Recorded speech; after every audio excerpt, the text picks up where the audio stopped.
história da pintura? Itália, 1300.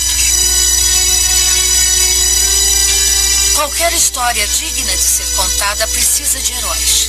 Mas por mais de 1000 anos, a arte não teve nenhum herói. Ou se teve, os nomes caíram no esquecimento. De repente, vindo de lugar nenhum, surgiu um homem que mudaria tudo isso. A lenda diz que ele era apenas um humilde pastor. E seu nome, Giotto. Surge o herói. Versão brasileira, Herbert Richards. Um garoto pastor viu um desenho de ovelhas perfeitas de um artista andarilho. E isso o levou à fama e à fortuna. Mas essa é a lenda. O que nós sabemos com certeza é que Giotto se tornou de repente o mais famoso artista da Itália. E foi contratado pelos infames emprestadores de dinheiro à família Scroveni, que construiu a Capela Arena em Pádua para compensar os seus pecados.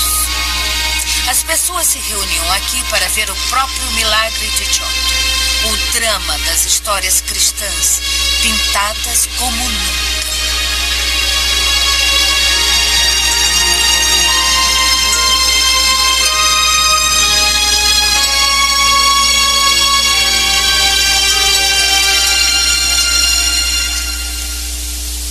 É como se atualmente as pessoas só tivessem rádio. Então Giotto desse a televisão a elas. As pessoas se deslumbravam, elas entravam aqui e percorriam o lugar olhando para essas grandes histórias humanas dramáticas. Havia o beijo cálido, terno, e havia violência fria, a crueldade humana.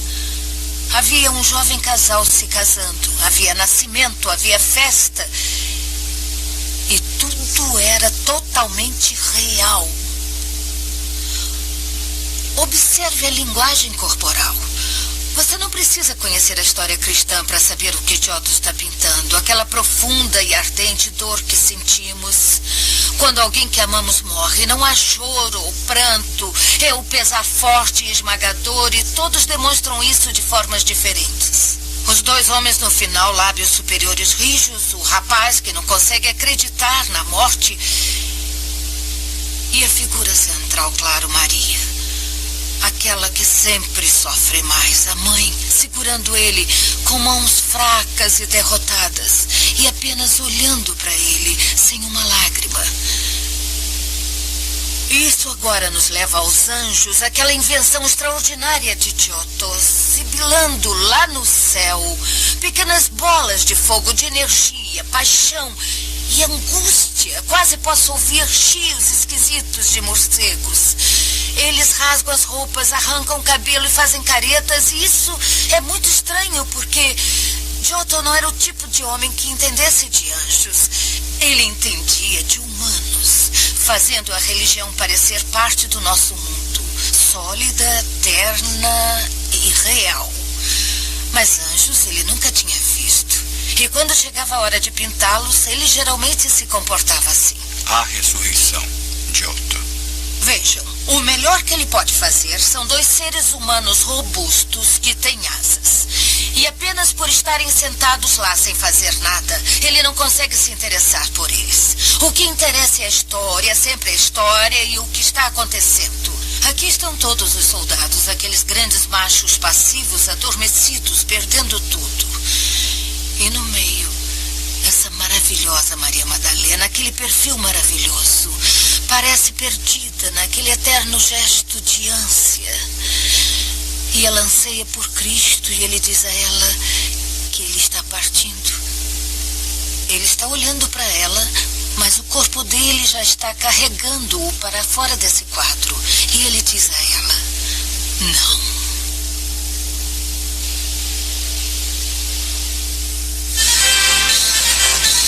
Giotto teve sorte em nascer numa época quando eram as cidades italianas que estabeleciam um padrão na Europa medieval. E eles realmente adoravam se exibir uns para os outros no campo de batalha, ou, menos perigosamente, com quadros vivos e coloridos que ainda são vistos hoje.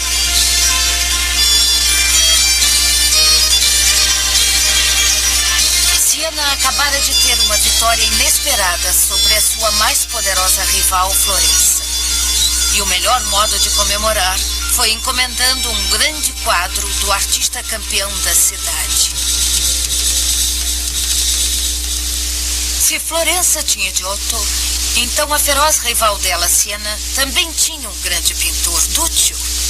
A cidade estava imensamente orgulhosa dele. E os fundadores da cidade o encarregaram de pintar um quadro enorme, a Nossa Senhora e a Grandeza. E quando terminou, todos se reuniram no ateliê, cantando, dançando e tocando sinos para carregá-lo ao Duomo.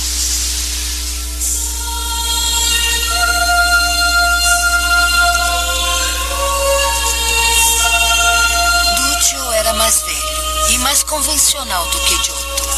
Mas ele transformou as convenções.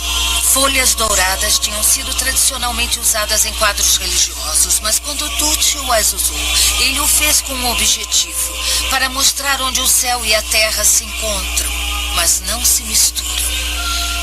Ele era um artista gótico, e para o artista gótico, a humanidade estava em segundo plano, em relação ao lindo, mas distante mundo do paraíso.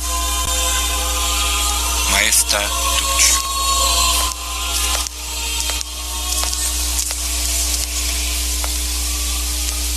E aqui está ele, ainda em Siena, mas infelizmente não na amplidão da catedral e infelizmente não como Duccio o pintou.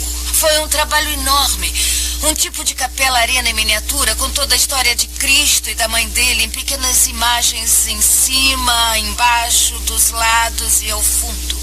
E em alguma época do século XVIII, algum tolo resolveu cortar pedaços. Então o que nós temos aqui é uma pintura sem a moldura e tristemente mutilada, mas ainda bonita. É a visão de Duccio do que é estar no paraíso. Sem barulho, sem agitação, só silêncio, apenas muita paz. Todos os santos aqui são santos caros aos sienenses. E se você apenas observar um, verá a maravilhosa beleza espiritual com a qual ele os pintou. Veja a pequena Santa Inês no final. Giotto teria se interessado por essa santa de 14 anos como pessoa. Se ela se dava bem com a mãe, se as notas escolares eram boas, se tinha dentes ruins. Mas não Duccio. É a Agnes como um símbolo de inocência com adoráveis traços puros e as cascatas da túnica. E o modo como ela está lá, não como uma pessoa, uma Agnes específica, mas como um símbolo de inocência sendo recebida na alegria do paraíso.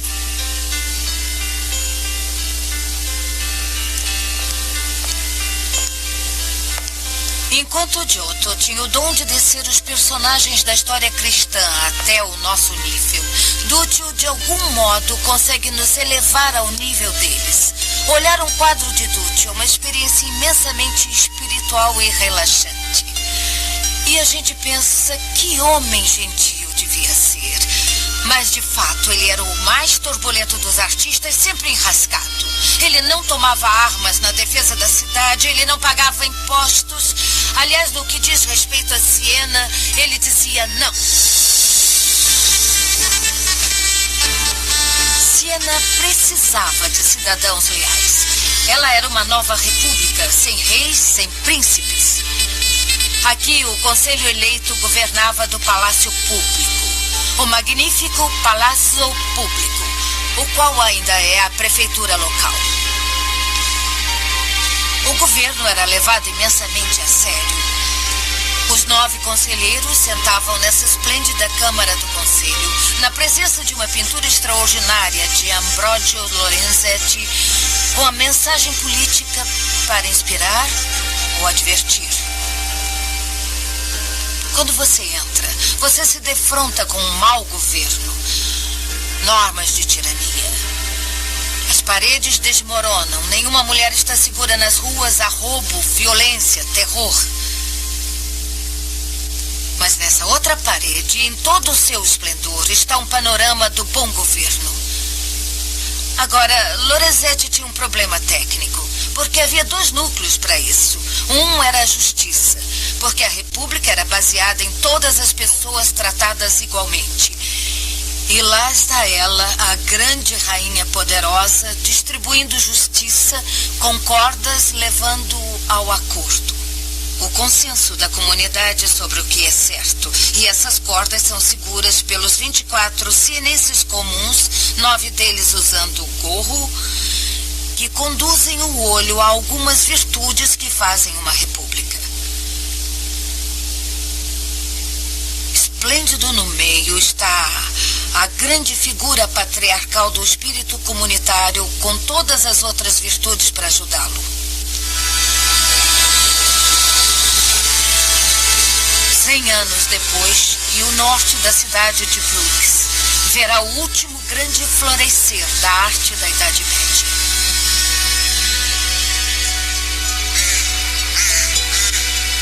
Brooks, 1430.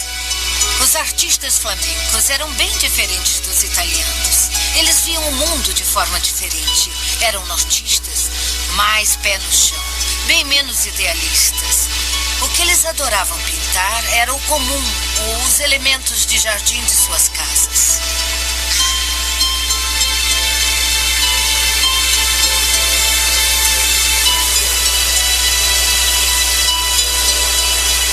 Podemos dizer que eles inventaram o doméstico.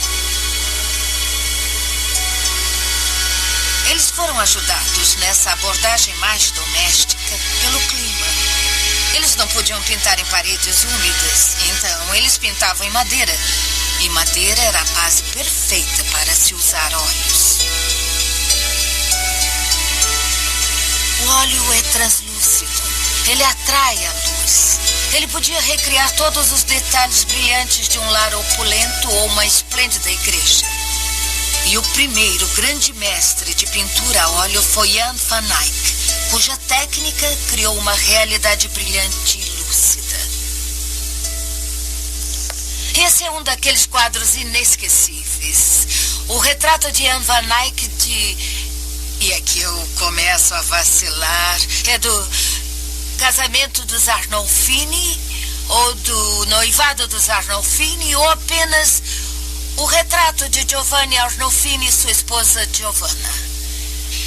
Ele é um daqueles quadros que parece tão simples, mas quanto mais você olha, mais você vê o quanto é rico. E para mim, rico é a palavra exata.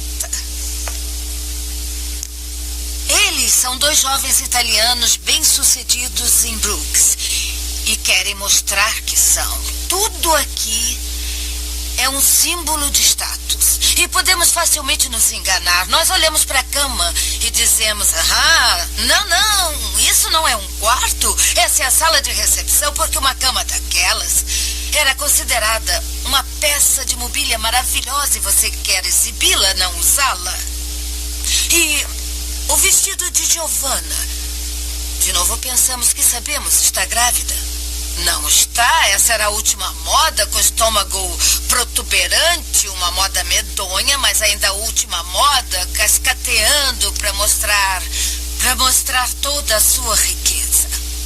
Esse cachorrinho está ali como um símbolo de fidelidade conjugal ou porque é chique ter um cachorrinho caro sem nenhum valor funcional para a casa. E as laranjas, aquelas frutas caras.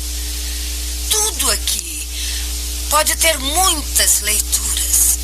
Há aquele espelho e você pode ver figuras refletidas nele, e uma delas deve ser o artista. E acima está escrito: Jan van Eyck esteve aqui.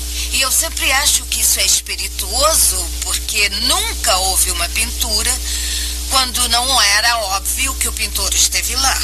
O olho dele fez essa pintura. O que você vê é o que aquele olho aguçado de Van Eyck viu.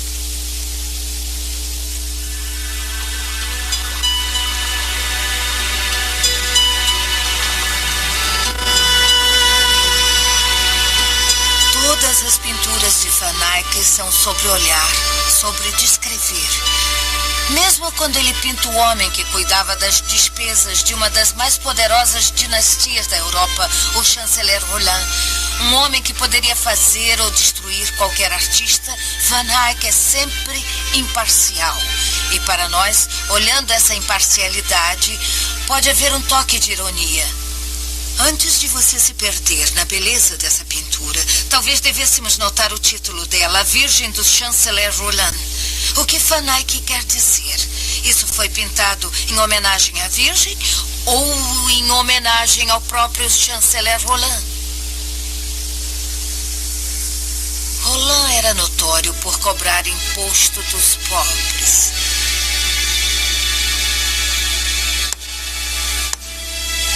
Mas quando ele envelheceu, ele começou a se preocupar com a saúde de sua alma. E para ter a consciência tranquila, construiu um hospital para os necessitados. Na Idade Média, o povo ia para o hospital não para ser curado, mas para morrer. As freiras que cuidavam deles só sabiam preparar os pacientes para o próximo mundo. Enquanto os terminais ficavam deitados, 3 ou 4 para uma cama, sofrendo com dor e doença, eles podiam olhar para o altar e no final desse cômodo, onde o Roland havia posto um glorioso encorajamento para eles. O juízo final. Roger van der Weyden. Esse é o grande juízo final que Van der Weyden pintou para os enfermos daqui. E para começar, com maravilhosa clareza, ele nos mostra o que será o juízo final. Anjos trombeteando para despertar os mortos, Cristo lá em cima na sua grandeza e São Miguel erguendo os mortos para ver de quem é o egoísmo tão grande que irá puxá-lo para baixo. Agora você pode ver que Van der Weyden é tão bom artista quanto Van Eyck. Olha aquela capa que São Miguel está usando, o brilho, o realismo dela. Mas ele tinha um dom que Van Eyck não tinha. Ele tinha o poder extraordinário de expressar emoção. Veja a preocupação ansiosa nos rostos dos santos. Aqui não há nenhum olhar severo que nós normalmente achamos em juízos finais. Nós sentimos antecipação nos olhos dos mortos levantando da terra. Eles aceitarão a abençoada graça de serem recebidos por um anjo no paraíso, ou a consciência deles estará tão pesada que serão puxados para baixo, se juntando aos condenados. Agora aqui, Van der Weyden faz uma coisa especial. Em lugar de imagens góticas habituais dos condenados sendo arrastados pelos demônios triunfantes, ele os mostra se dirigindo para o fogo ou puxando uns aos outros com sentimentos de culpa. Eles mesmos se condenam. Enquanto as pessoas da Idade Média estavam muito preocupadas com o que estava por vir, elas também tinham medo do presente. Havia tão pouco na vida delas que elas podiam entender ou controlar, e essa terrível incerteza as tornou vulneráveis à superstição. A mente delas era possuída pela imagem do mundo como um campo de batalha entre o bem e o mal. Como nós vemos nas peças medievais de mistério, o medo pode instigar a imaginação. Hieronymus Bosch, por exemplo, os demônios dele vêm dos extremos mais sombrios da visão gótica. Eles encarnam a angústia moral da mente gótica e todos os seus terrores secretos.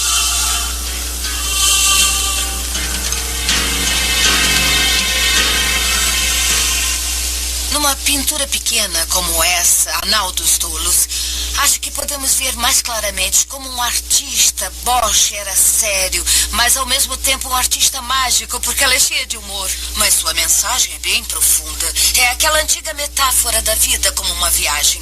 E o que Bosch nos vê fazendo na viagem, perdendo tempo, comendo, bebendo e vadiando, nos esquecendo aonde a nossa nau está indo, à deriva. Não é que sejam pessoas descrentes, afinal, os dois na frente são monge e freira. E embora ela toque o alaúde e haja cerejas aqui, símbolos do amor, Não se pode realmente olhar para aquelas figuras envelhecidas e emaciadas e achar qualquer sexualidade ali. Eles apenas desperdiçam tempo. E é isso que Bosch acha errado. Ele quer pintar um quadro que deixe claro que na mente gótica o homem é mau, feio, propenso à deriva e precisa de doutrinas. A natureza é linda, com todo aquele frescor brilhante. O homem não. Então ele pinta anautos tolos.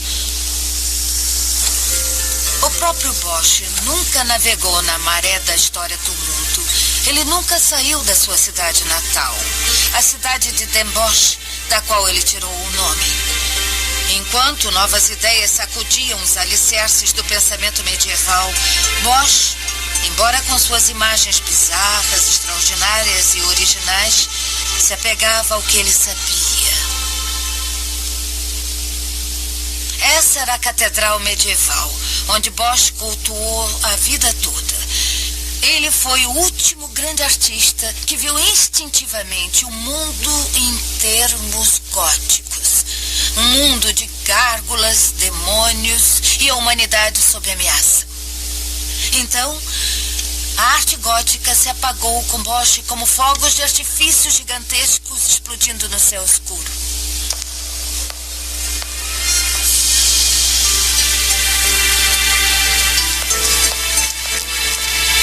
No próximo programa, iremos para um mundo novo, a época de Leonardo, Michelangelo e os esplendores da Renascença italiana.